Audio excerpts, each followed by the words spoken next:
Would you like to Yeah. introduce yourself? Yes, I'm Sandi Hilal. I'm working in Palestine with my partner Alessandro Petti. We co-found a project called DAR, Decolonizing Architecture, Art and Residency, but in the same time we are both involved in teaching in university, so we are both academics, and in the same time I am heading a department in the UN called UNRWA, which is the UN that takes care of refugee camps.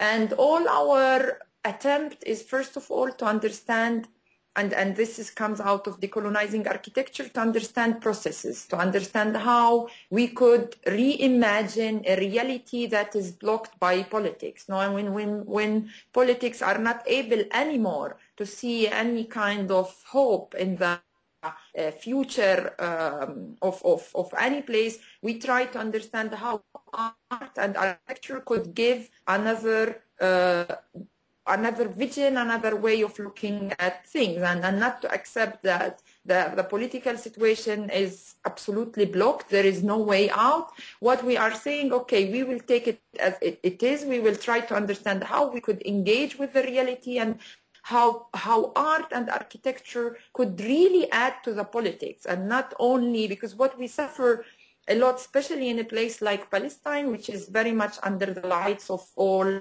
news and all.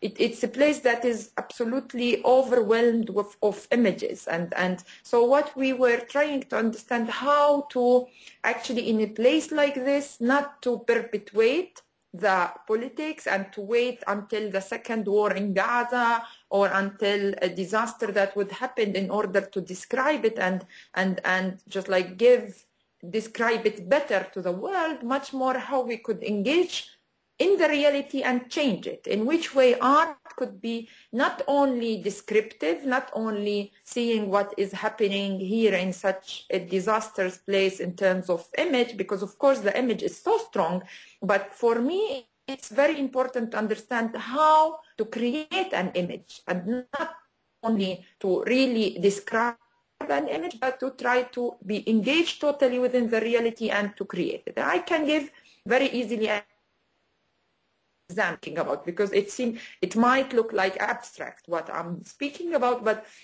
let me take, for example, and I will begin from our last project, and then I will go to the first project, but I would like to begin from the last point, is that we are working with refugee camps. And if we look at Palestinian refugee camp, first of all, let's say that Palestinian refugees are the oldest among refugees. So if we want to look at the refugees of the world, looking at the Palestinian refugees is a way to look how might it be for other refugees after that long year. So it's a laboratory of looking how, and we are in a world that it's more and more and more full of refugees. So it's very important for us to understand how it looks like.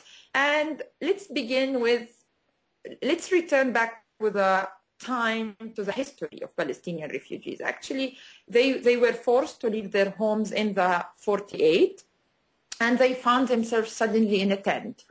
And they were looking back in order to return back home. No, the whole idea is that we will stay in the tent for 1 week, 2 weeks, 1 month, 2 months, and then we will return back home.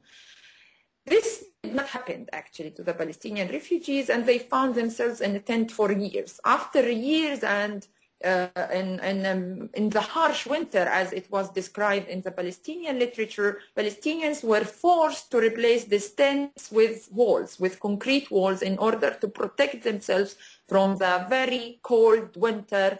After 4 or 5 years of the Nakba, after 4 or 5 years, they were forced off leaving their homes. So they built these 4 walls, and after they finished the walls, they arrived to the point that they have to do the roof. And there was a huge Palestinian assemblies everywhere all over where Palestinians are. Should we or should we not build the roof? If we will build the roof, people would not look like at us anymore as refugees, no? Because then we are stable, we have the room, and this, we might risk that this would become our home. So they decided in the 50s not to build anymore the roof, not to build the roof, and they decided that this is the image they will represent themselves, through which they will represent themselves to the world, because so far the world is only used to see refugees as vulnerable people, that they are in need of shelter, in need of food, that they are poor, normally have a kind of, you know, even from image point of view, we all have a kind of image of refugees. And what Palestinians decide to do is to stick to this universal image of refugees. And they tried as much as they can to keep this image in the imaginary of all the world, because they thought that this is the way that they will manage then to return back home. No, this is the way that the strategy and the way that helps them to return back home. But then what happened? It's just life passed, and 63 years of exile passed, and what's happened is that refugees begin to live their life, begin to have practices, begin to build a very strong culture of exile.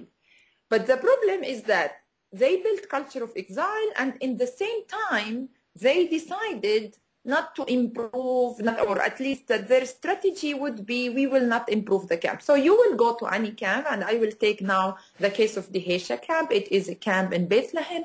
And if you would look at it, it is a camp with more than 20 NGOs in less than half kilometer square. And I all the time says it's a kind of parallel Roma for me, this Dehesha camp, because in Roma you walk everywhere, and wherever, what astonished you, that wherever you would look in your face, you would see churches, while in the Hesha camp, wherever you would look, you will see NGOs. It's really everywhere. NGOs are everywhere. You walk in the street and you see only NGOs. And the fact is that they built all this culture of exile through NGOs and through their work and through many things that are happening in the camp. But in the same time, if you will go, for example, there and ask them, why did you build 7 floors of this great NGOs with Edward Said Library, Sala for conferences, university, this and that? Their answer, their immediate answer, first of all, they would feel accused of the fact that they built all this. And secondly, they will tell you, we will destroy everything in order to return back home.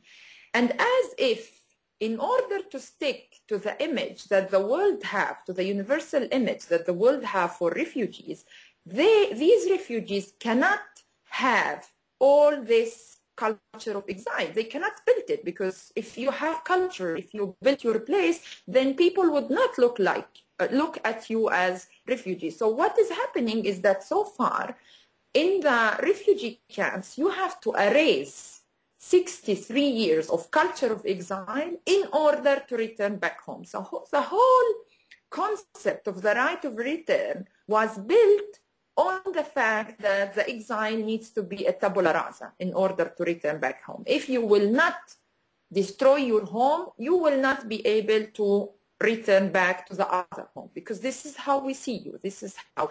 So refugees since years kind of live this total contradiction between, first of all, building their life, building their culture, being part of the camp, and in the same time wanted to fight for their right to return back home. So how, now the main question, what is the role of art and architecture into creating a different image, into taking refugees, into actually challenging this universal image of the right of return, of the refugee as a figure, no? And this is where we are really involved in very heavily. And if you would look, for example, one of the stories I all the time tell, and is that I was once sitting with these women in the Hesha camp, and one of the leaders passed through, and he is also a member of the Palestinian Legislative Council. So they were asking him, Abu Khalil, when you think we will return back home? And his answer would be, we will take you back home, but we are still looking for enough transportation to take you back home. No? And then a woman answered, you know what, in one of the NGOs called Ibda and Dihesha, we bought a bus, and we call it the bus of return. So we could just like not return back all of us in the same moment. We could really wait one the other, and this bus could make more than a trip and could take us home. One of the women that were sitting in park, she looked at us and asked, but would it be possible to take also the Haitian refugee camp with us in the bus? Because, I mean, it's 60 years of life. You cannot simply erase it in order to return back home. So in which way really we can, what we are trying to understand, how to change the whole image into this and understand how in architecture especially, normally architects are used to look at one place and one building. Now it is what we are in front of in the Haitian or in the camps is that we have to look at two places and one building, and how these places, whatever you will build in exile, it would be virtually your what you have already in your place of origin. No? And in which way it's not anymore as you have classes and you look at two places in the same time.